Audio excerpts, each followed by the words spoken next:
खापरवाडी बुद्रुक येथे भक्तीचा जागर 27व्या अखंड हरिनाम सप्ताह व गाथा पारायण सोहळ्याला उत्साहात प्रारंभ। अध्यात्म आणि भक्तीची परंपरा जोपासणाऱ्या अकोट तालुक्यातील खापरवाडी बुद्रुक येथे यावर्षी 27व्या अखंड हरिनाम सप्ताह तथा श्री संत तुकाराम महाराज गाथा पारायण सोहळ्याचे भव्य आयोजन करण्यात आले आहे। गुरुवार 5 मार्च 2026 पासून स्थानिक हनुमान मंदिर परिसरात या आध्यात्मिक महोत्सवाचा श्री गणेशा झाला असून परिसरातील वातावरण तुकाराम महाराजांच्या जयघोषाने दुमदुमले आहे। दैनंदिन धार्मिक कार्यक्रमांची रेलचेल। सप्ताहाच्या कालावधीत दररोज पहाटे 5 वाजल्यापासून काकडा भजनाने दिवसाची सुरुवात होत आहे। सकाळी 8 ते 12 आणि दुपारी 3 ते 5 या वेळेत जगद्गुरू श्री संत तुकाराम महाराज गाथा पारायणाचे वाचन करण्यात येत असून मोठ्या संख्येने भाविक यात सहभागी होत आहेत। सायंकाळी 5 वाजता सामूहिक हरिपाठ आणि रात्री 8 ते 10 वाजता या वेळेत महाराष्ट्रातील नामवंत कीर्तनकारांच्या कीर्तनाचे आयोजन करण्यात आले आहे।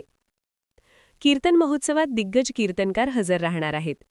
या सोहळ्यात दररोज वेगवेगळ्या विद्वान कीर्तनकारांच्या वाणीतून रसाळ कीर्तनाचा लाभ भाविकांना मिळणार आहे।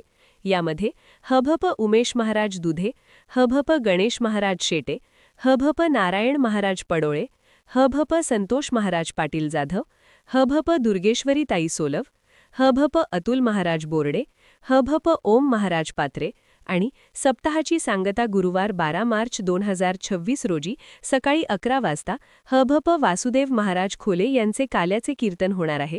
तसेच या कार्यक्रमात गायनाचार्य हभप विक्रम महाराज शेटे, मृदुंगवादक हभप सोपान महाराज उकरडे व हभप अमोल महाराज कुलट आणि पंचक्रोशीतील वरूर, जवळका, दिनोडा, मरोडा, सावरगाव, विटाळी, वणी, वारुळा, कालवाडी, खापरवाडी खुर्द येथील टाळकरी मंडळीचे सहकार्य लाभणार आहे।